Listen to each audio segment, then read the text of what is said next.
आखिर कैसे हुई राधा रानी की मृत्यु? आइए जानते हैं। जब भी प्रेम की बात होती है तो राधा और श्री कृष्ण के प्रेम की मिसाल सबसे पहले आती है। राधा श्री कृष्ण के प्रेम को युवात्मा और परमात्मा का मिलन कहा जाता है।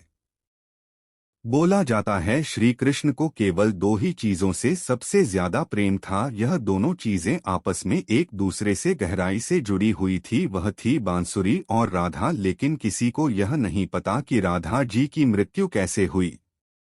कृष्ण के वृंदावन छोड़ने के बाद से ही राधा का वर्णन बहुत कम हो गया था। राधा और कृष्ण जब आखिरी बार मिले थे तो राधा ने कृष्ण से कहा था, भले ही कृष्ण उनसे दूर जा रहे हैं पर मन से कृष्ण हमेशा उनके साथ हैं। इसके बाद कृष्ण मथुरा गए और कंस और बाकी राक्षसों को मारने का काम पूरा किया। इसके बाद प्रजा की रक्षा के लिए श्री कृष्ण द्वारका चले गए और द्वारकाधीश के नाम से लोकप्रिय हुए। जब कृष्ण वृंदावन से निकल गए तो राधा की जिंदगी ने अलग ही मोड़ ले लिया था। राधा की शादी एक यादव से हो गई थी। राधा ने अपने दंपत जीवन की सारी रस्में निभाई और बूढ़ी हो गई, लेकिन उनका मन तब भी कृष्ण के लिए समर्पित था। राधा ने पत्नी के तौर पर अपने सारे कर्तव्य पूरे किए और दूसरी तरफ कृष्ण ने अपना दैवीय कर्तव्य निभाया।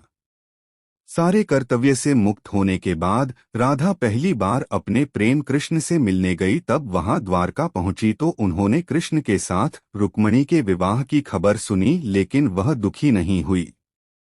जब कृष्ण ने राधा को देखा तो वह बहुत प्रसन्न हुए। दोनों ने संकेतों की भाषा में एक दूसरे से काफी देर तक बात करी। राधा जी को कान्हा की नगरी द्वारका में कोई नहीं पहचानता था। राधा के अनुरोध पर कृष्ण ने उन्हें महल में देविका के रूप में नियुक्त किया। राधा दिन भर महल में रहती थी और महल से जुड़े कार्य देखती थी और मौका मिलते ही वह कृष्ण के दर्शन कर लेती थी। राधा श्री कृष्ण के साथ पहले की तरह का आध्यात्मिक जुड़ाव महसूस नहीं करती थी। इसीलिए राधा ने महल से दूर जाना तय किया। उन्होंने सोचा कि वह दूर जाकर दोबारा श्री कृष्ण के साथ गहरा आत्मिक संबंध स्थापित कर पाएंगी। उन्हें नहीं पता था कि वह कहाँ जा रही है, पर श्री कृष्ण जानते थे। धीरे धीरे समय बीता तो राधा बिल्कुल अकेली और कमजोर हो गई। उस वक्त उन्हें भगवान श्री कृष्ण की आवश्यकता पड़ी। आखिरी समय में भगवान श्री कृष्ण उनके सामने आ गए। कृष्ण ने राधा से कहा कि वह उनसे कुछ मांगे, लेकिन राधा ने मना कर दिया। कृष्ण के दोबारा अनुरोध करने पर राधा ने कहा वह आखिरी बार उन्हें बांसुरी बजाते देखना चाहती हैं। श्री कृष्ण ने बांसुरी ली और बेहद सुरीली धुन में बांसुरी बजाने लगे। श्री कृष्ण ने दिन रात बांसुरी बजाई जब तक राधा आध्यात्मिक रूप से कृष्ण में विलीन नहीं हो गई। बांसुरी की धुन सुनते सुनते राधा ने अपने शरीर का त्याग कर दिया।